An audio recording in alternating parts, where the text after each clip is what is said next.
What's up, everybody? Welcome to another episode of the Newberg Pod. I'm Chris Newberg. Today on the show, very excited. I have author, actor, producer, writer, Vogue hand user, dancer in place, really good at doing the Egyptian thing.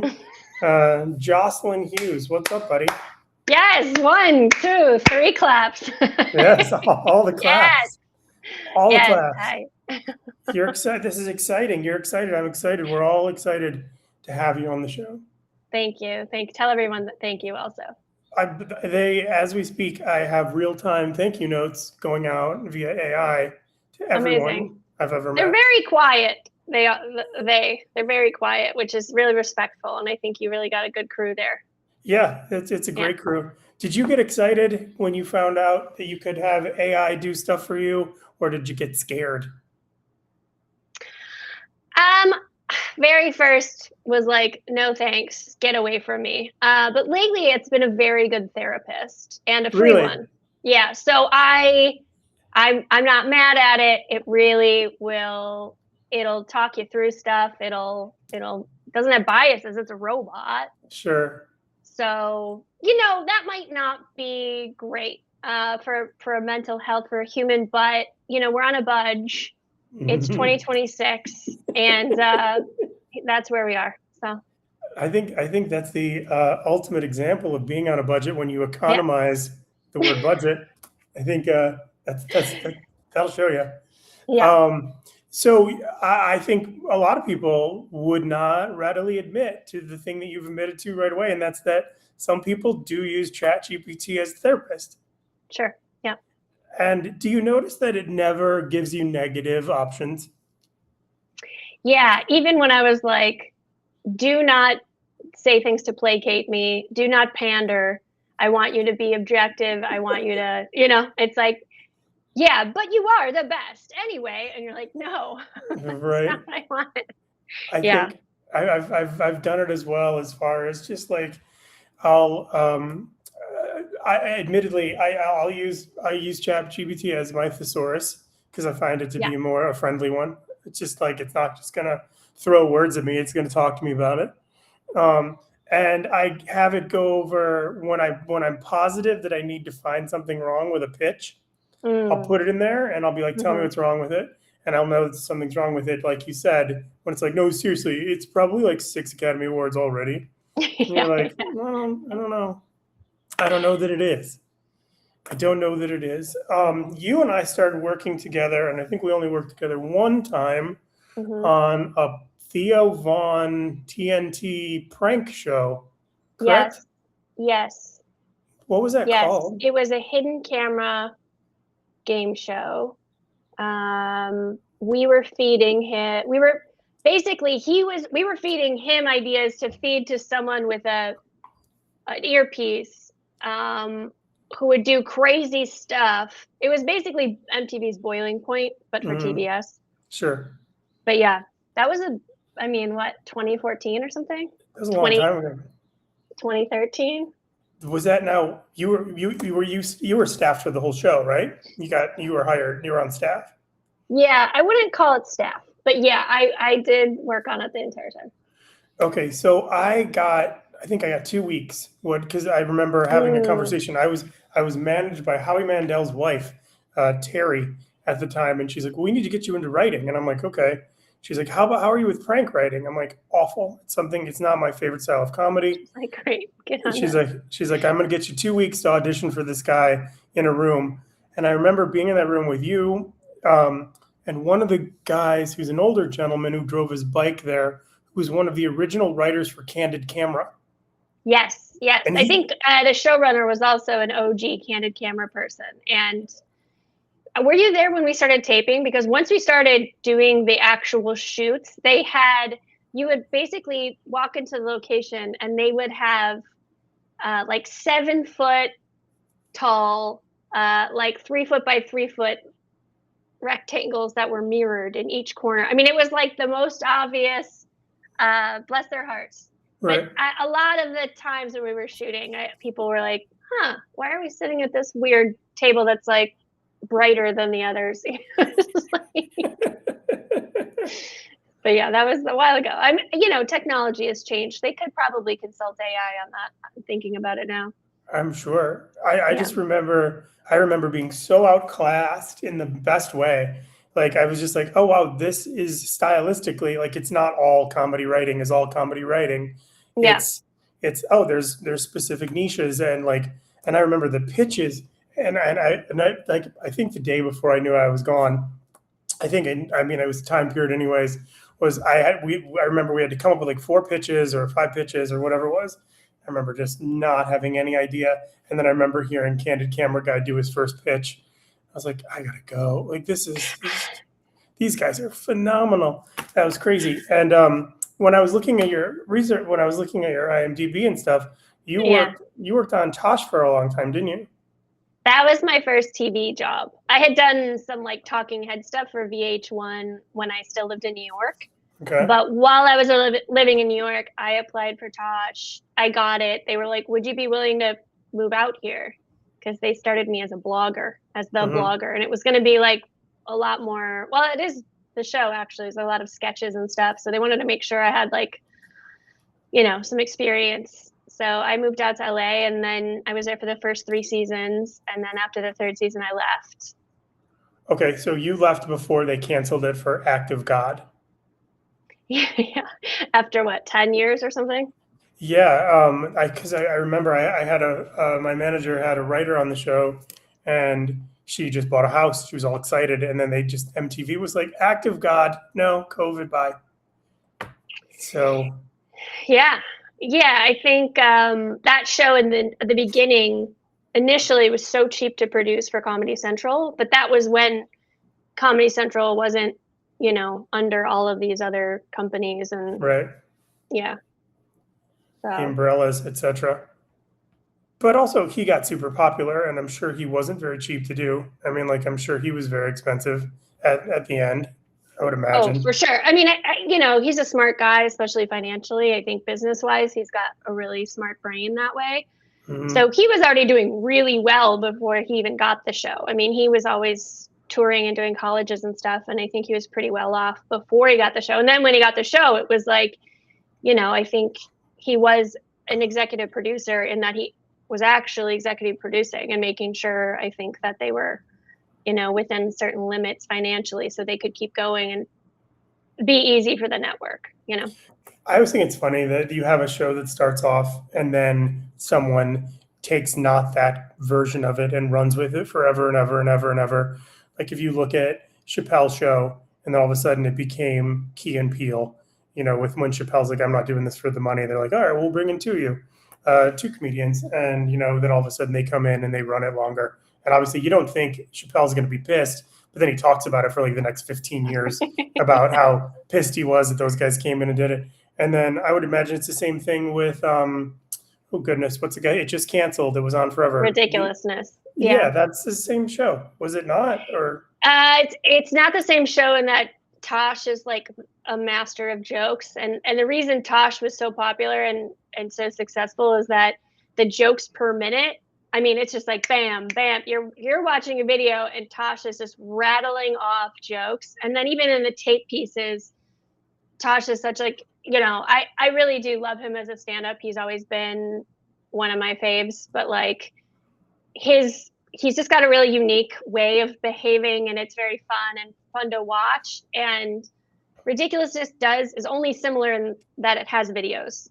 But Rob Dyrdek was never doing jokes. He'd be like, oh, it'd be like the categories have like funny titles, but they were all like punny. Like Tosh would never have liked any of those titles. And like, it's a very different show in that Tosh is like, he was the one picking jokes. And like, he was so, at least in the seasons I was there, he was really, really invested in the writing and the joke telling and like really just wanted the best joke to win every time. So in that way, I can't say that Ridiculousness I can't like, even though I left Tosh, I can't say Ridiculousness is like, it's so different. Now you can't say that one of Tosh's jokes are on the same level as, and I'm quoting you, so I could be inaccurately quoting you. Yeah.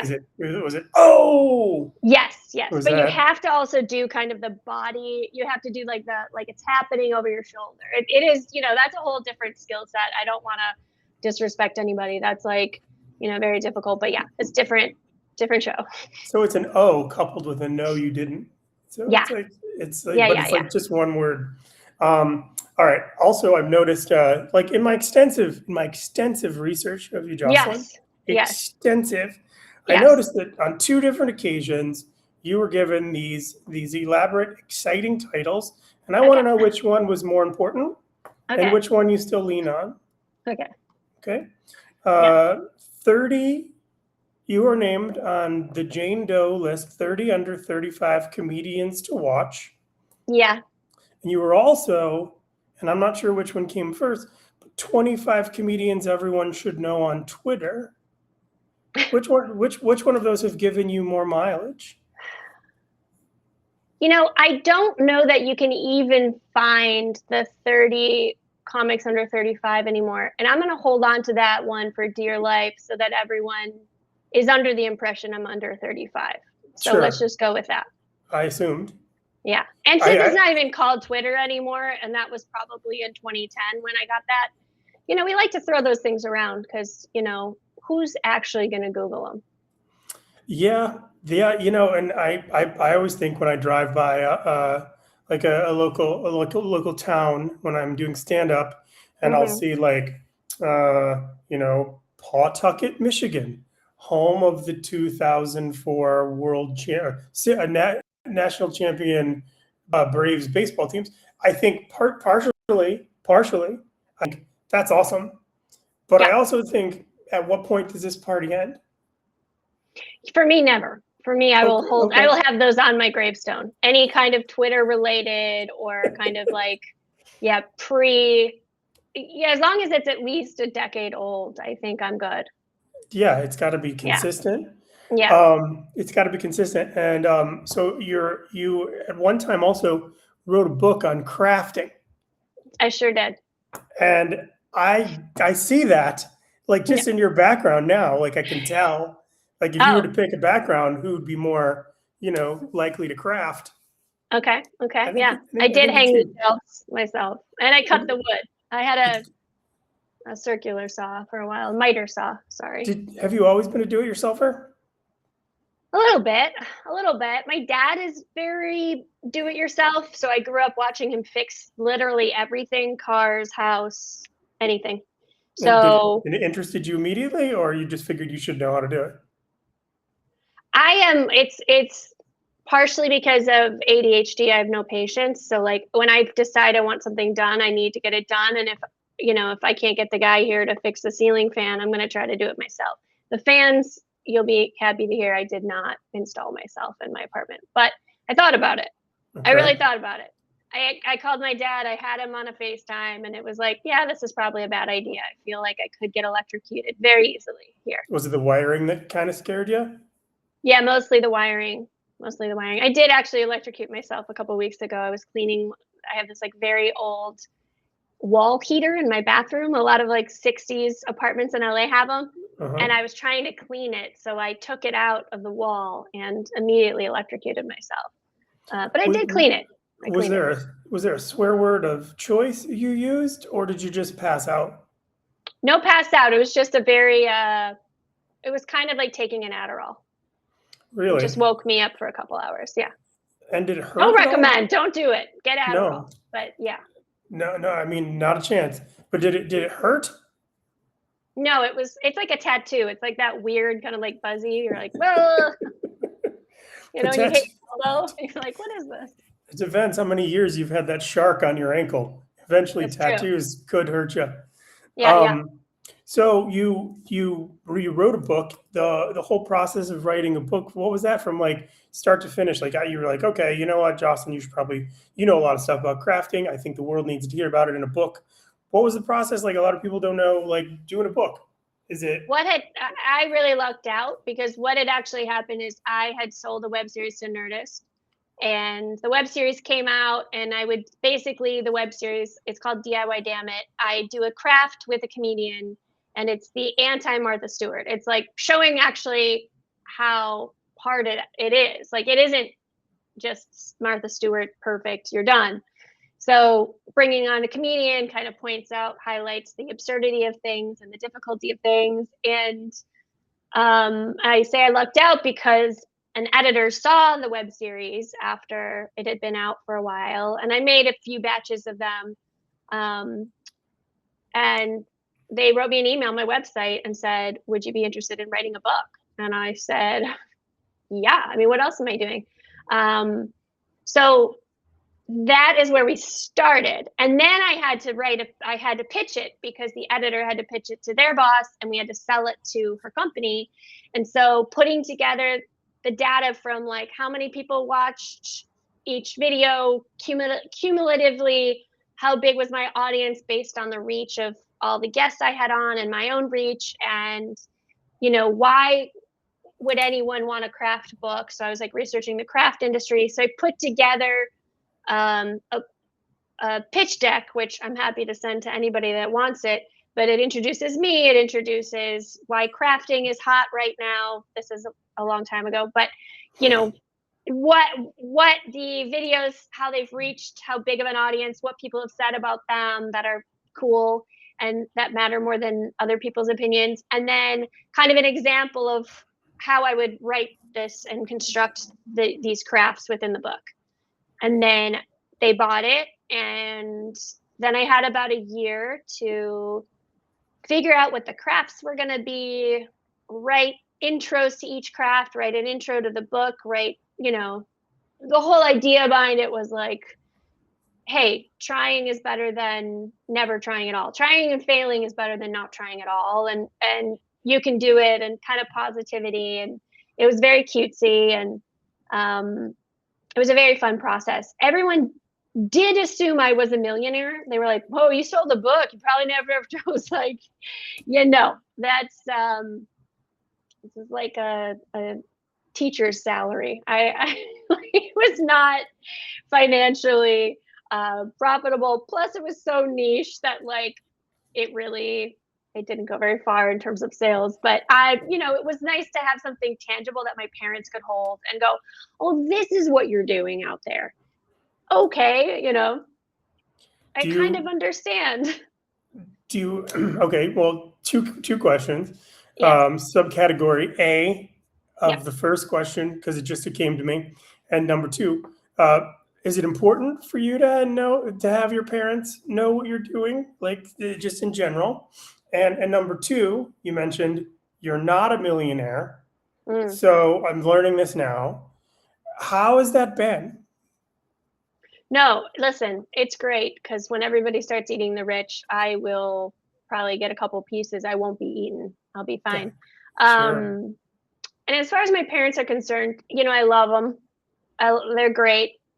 It's more just the incessant questioning when I go home to visit about what exactly I do and the constant confusion.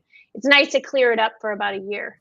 So it's a year's worth every holiday. That was about it. It's long gone. We're going right back to what is it? We don't know. We never will. Okay, so how do you maneuver through your days in LA now as a, I'd say, and I don't say it in disrespect because we're in the same category, recovering writer, producer, show person in a town where, admittedly, a lot of the jobs have kind of vanished. I mean, I have friends that have physically left the city because of the lack of work. Not just one, either multiple friends, and it's been a very weird past 12 months have been very weird. I went from show running a show on Netflix to kind of crickets, and I've had gigs here and there, but it's just not the gigs that I do have. Like, let's say they used to be a month and there used to be 4 writers. Now it's 2 weeks and there's 2 of us, and you have to still do the same show. You still have to get the stuff complete. So it's been weird. And I don't know exactly what the future holds. I think it was, everybody's like, just hang on until 26. And then I saw this really funny TikTok that was like all these expressions through, and it goes through like 2030. I'm just like trying to hang on. But I mean, there's stuff that's still floating around. I'm working right now, which is nice. And That's great. Yeah, it's what was it? What was the Netflix show that you show? I didn't know you were show running. It's awesome. well, yes, it is called Live from the was called Live from the Other Side with Tyler Henry. It is nothing to do with comedy. Okay. I That's the think Medium fella, right? yes, Okay. yes. And so it was a live show on Netflix every week. We would have a celebrity come out and he would do a reading for them and their loved ones. Mm-hmm. And I'm so into him. I'm so into that type of content. So it was like a dream come true for me, and it was really, really an awesome show to work on, and it was a great team. Uh-huh. And I got the job because I had been second in line, and Netflix kept ordering more episodes. So he had to go do another project, and so I was lucky enough to get bumped up and take over for the second half of the season. That was your first show running experience? Yeah, I've co-EP'd before, but not fully show run. Excellent. And did you enjoy that experience? I loved it. I loved Everything it. about it. You want to be the yeah. boss moving forward. Yeah, you over the years you take in all these lessons, good and bad, from the people you work with. And so it was nice to be able to go, okay, I can operate in the way that I really like to operate and feel good about it and still get the job done. Mm-hmm. So yeah. There's definitely different approaches. Did you ever work in a restaurant ever? Oh yeah. So you know how when Years. so were you front of house or back of house or both, or mostly front. So I have hosted, I've done cocktail waitressing, I've done regular serving, I've done bartending.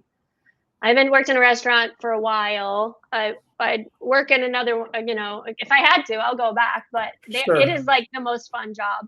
I think one of the most fun jobs you can have. But yes, yeah, I agree. And I think that some chefs run their kitchen like unnecessary showrunners, and they're super angry and they're upset and uptight. And I don't see that. I get the stress behind it. I get the stress of I get the stress of show running. I mean, I've only co-EP'd on one show, and it was like 10 weeks, and that was it. And they didn't even ask me any questions.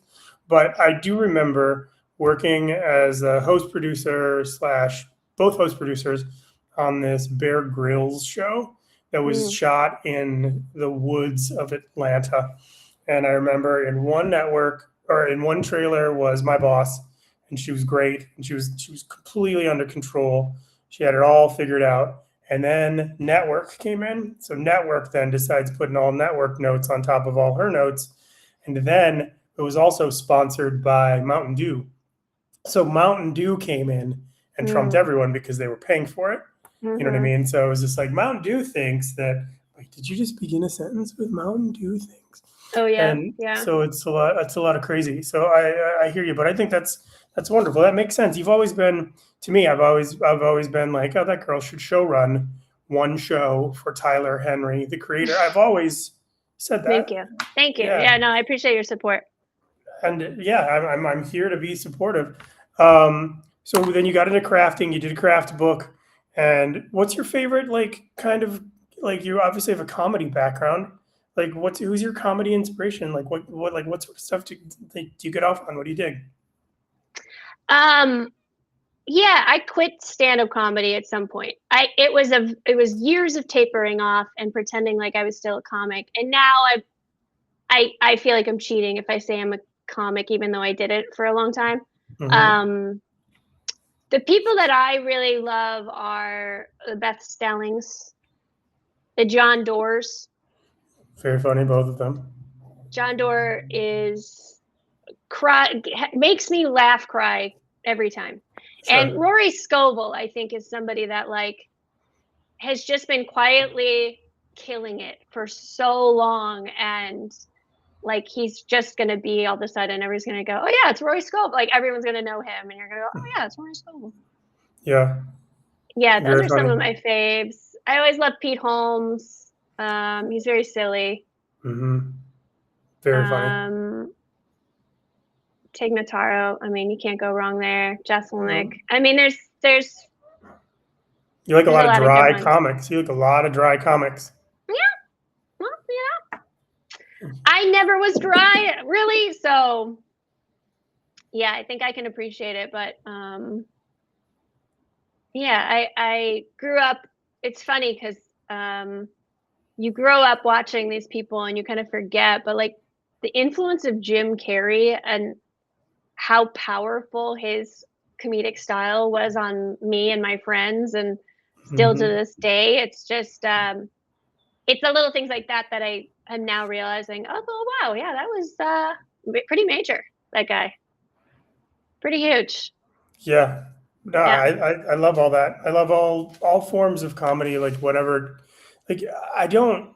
I mean, as a person who's done stand up like yourself for several years and now can't decide if he still does it. Yeah. It's just the things that I get annoyed by are the amount of effort put into just bad comedy now. And I guess everybody is, as a comic, we're all snobs, and comedy's subjective. So we're going to find our comedy and the most things accessible to us, the most entertaining, etc. But when you see, like, I'll watch, like, it got to a point where obviously, crowd work became a huge thing. And obviously, there's Hmm. like the mainstays like Russell Peters and Ian Bagg, and then Matt Rife had a lot of success with it. And then you would see these crowd work clips that were just like so confusing because it'd be like, "Oh, what do? You upholster couches? Oh, yeah, you do." And like that was the clip, and you're just Yeah. like, Yeah. "How?" And it's got like 10 million. And then I remember recently looking at the comedian who was playing at Laugh Factory in Las Vegas, and they're like, "Oh, we're proud to announce this guy." I don't know who this guy is, but I'm going to look him up. And I'm like, okay, he's got 12 million followers. Wow, good for this guy. Let's see what his first video that he has pinned is. Oh, oh, oh, it's him eating 12 nuggets with one sauce. Uh, And it's internet breaking. And I get it, but I mean, I don't know that 30 million people want to see that, but they did. yeah. I mean, it was about 10 years ago when metrics started turning into attention. Hmm. I worked on Grace Helbig is it or was like a big YouTuber. She still is on the internet. She's like one of the loveliest people in the world. And I worked on her show. E bought a show for her as a talk show, gave her a show, and they were like, she's got millions and millions of followers on YouTube, and it just doesn't translate to TV. Right. It does translate to like podcasting and live events, I think, with the ticket sales. Hmm. And then I kind of, I don't know. It's up to you. Just because someone decides to call themselves a stand-up, I guess you're the one paying $60 to see them, and then you can decide if that's stand-up or not. It's out of our hands. I Sure. basically is what I'm saying. I feel like I was like too early for all these different boats. Like I didn't do YouTube in time. I didn't just start posting random clips of myself doing stand up to the internet in time. Like I just feel like I kind of was either too late or too early or whatever. So yeah, Yes. I you know, just want to make good stuff, and if I can make people laugh or work on stuff that makes people feel good, whether that's laughing or just feeling good, feeling like it's heart opening content, I'm down. But yeah, weird times. Hmm. It Weird times. definitely is. I got one of my personal growth moments, and then I'll jump us into rapid fire because Yep. it went wonderfully because you're fun. One of my personal moments where I had such a trouble like getting to the point where I could recognize that both were good. Growing up, um, I was just incapable of acknowledging that I was as good as somebody who I was a fan of. Yeah. And it's so hard out here because there's so many people who are so great. And I found myself several times with you in the past just not knowing how to talk to someone who's funny, just being like, well, you're so funny, like you're so funny. And then you're talking to someone who's like, oh, you're funny too. No, no, no, you don't Yeah, yeah, yeah, understand. yeah. And it's Yeah. such a weird thing, but I've recently been able to accomplish that. And I'm very happy about that. And I'm not sure why I'm sharing it with you, but maybe your life will be better because of it. No, I appreciate it. I think you should also tell them that you were one of the top 10 people on Twitter in 2010. I beat you by a year, and I'm going to hold on to that. Yeah, yeah, yeah. I did. I I feel like, did. both of us, we were active on Twitter when it first came out. And it was like, it was such a movement for all the the people that were on there doing comedy, like we used to have meetups and stuff. Like it was like such a community. It was crazy. People would fly in from New York just to come hang out with Twitter people. It was so weird. Yeah, and just like, can you imagine if our credits go from top 30 under 35, top 50 under 50 to once both active on Twitter? Yeah. Okay, all right. So now is the point in the show after our wonderful 25 or so minute chat. I have a bunch of questions that are left over that are rapid fire about you. Every answer is correct. Okay. There is no incorrect answer. I will start small. Are you ready? Yeah. What is your middle name? Ray. That is correct. Thank you. Yes, you are 1 for 1. How many different titles did you have for your crafting book before you came up with the final? Just one, because that was the web series name. Easy enough. You are 2 for 2. Britney Spears just sold her musical catalog for $200 million. If you were the owner of Britney Spears' musical catalog, what song would be the first song you'd play and be like, yep, that's mine? Toxic. Okay. I So agree that's with one. that. Yeah, I think Best so. video too. Best video. Yeah, that is a video. That's the one where she's like in a high speed, isn't it? She's on a plane. She's a stewardess on the plane. Yeah. And she's like sexy stewardess. Yeah. Yep. It was foreshadowing for all of her hallway videos today. Yeah. Let's see. Have you had or do you have any interest in sampling McDonald's new product, McNugget Caviar? No, not at all.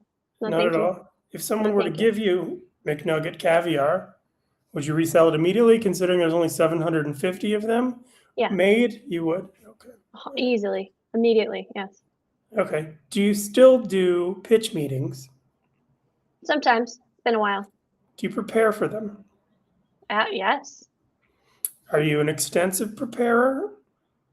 No, I'm a last minute preparer. Last minute preparer. Okay. Yeah, but it is extensive. It's just rushed and stressful. I'm the same way. What is your favorite pizza topping? I'm going to go with Italian sausage. Italian sausage. Do you think that Chicago deep dish pizza is better than all other pizza? No, I actually don't like it. I think it's gross. Interesting. What is your favorite kind of pizza? I'm kind of more into that kind of like Detroit style. Yeah, like the focaccia with stuff on top. That's what I want. Give me the bread, baby. Hero. I don't need 2 inches of cheese. I want 2 inches of bread. I get it. Makes sense, right? Yeah. Yeah. Do you have a favorite Detroit style pizza in the area? Yeah, what is it? Quarter Sheets. Quarter Sheets. Where is that? Yeah. What city? It's in Los Angeles, California, in Echo Park. Echo Park, Quarter Sheets. Okay. I'm a big fan of Pizza Depot for Detroit style pizza. Can't beat it. Let's see. I thought you were saying Pizza Depot was for deep dish pizza. And I was like, that's weird to call it, but okay. Yeah, that would be strange. But you know what? I guess I wouldn't. Who would be us to stand in the middle of someone's dreams? That's right. That's right. You can call it whatever you want. Okay. Okay. 4 more questions, and then the final question, just in case you're not prepared. Okay. What are you most proud of that you've accomplished? Oh, I would say self-discovery. Working on myself as a human being. I know that's corny, but it's real. That's a great answer. Do you know where the origin of corny comes from? No. Would you like to hear it? Sure. The origin of corny comes from originally stand-up comedy, and comedy of all sorts was based on what people thought comedy in the magazine The New Yorker was. So that was the unit of measure for all comedy. It was highbrow, it was New York, it was big city. Then they started having competing rags in the Midwest, in Nebraska. And so whereas something in Nebraska might be funny and not in New York, it was more corny humor based on corn. So like road comics. Yeah. Versus city comics. Okay, great. That checks out. Yeah, pretty much. Like if I'm going to dazzle someone, it's either with that piece of information or knowing the origin of break legs. like that. Those are my 2 pieces of information. And if you're unaware of that, let me dazzle you again, Joselyn. Please do. When you break a leg, you get cast. Wow. Yeah, it's that simple. Wow, that is adorable. I know. Adorable. I Bravo. know. It's crazy. Okay, dogs or cats? Dogs. Dogs, that's correct. Let's see. What would be an absolute perfect show for you to work on? Like that's out right now, that you'd be like, that's it. That's a show. I'd love to work on Last week tonight. That'd be great. So would you use your researching skills? Would you use your writing skills or co-show running / show running skills? All of it, man. I mean, I just love something that's entertaining, informational, and hilarious. Like it's just so clever. Yeah, it's such a good. Well done show. Yeah. Okay, and then let's see. Final question. Okay. Are you ready? Yes. What's next for you? Next, I'm working on the Actors Award carpet. Okay. That will be very fun. I do some carpets here and there. Interview. And then I will be helping to show run the iHeart Podcast Awards in March. That's fucking great. iHeart Podcast Awards. I saw that. Those are all over your IMDb. And so when you're doing the carpet, do you have to basically research questions for the people, then confirm them, or do you just are you just asking them based on questions someone gives them? Are you giving the questions? So I just did the Globes, and I helped produce the red carpet, and then I personally was the person who interviewed winners backstage. Okay. So I, from that, had to research everybody because I don't know who's going to win, and I have to be ready for any of them to come back. And I don't know if you've ever met an actor, but you really need to know what they've done, or they really want to hear about how good of an actor they are and the role and stuff. So you really got to watch everything. So it depends on the job. Sometimes with carpets, we have someone researching solely to come up with carpet questions. Other times I'm doing it to protect my own butt. Other times I'm helping with it and kind of depending on the mood of the carpet interviewer, are we doing bits? Are we doing jokes? I help with that. But yeah, it's a mix. That's amazing. Well, a lot of work. I know it's not easy, and it's not a very well rewarded, but it's very self-rewarding because we know what we did. Yeah, absolutely. Well, Joselyn Hughes, thank you for being on my show, my tiny little show. It's very exciting. Your life's probably going to change after this. I can't wait. I appreciate you giving me this opportunity and even thinking about me. I don't think many comedians think of me ever. I deleted my Instagram, so they really don't know I exist. But yeah, I appreciate you, and I'm excited for your life to change after this as well.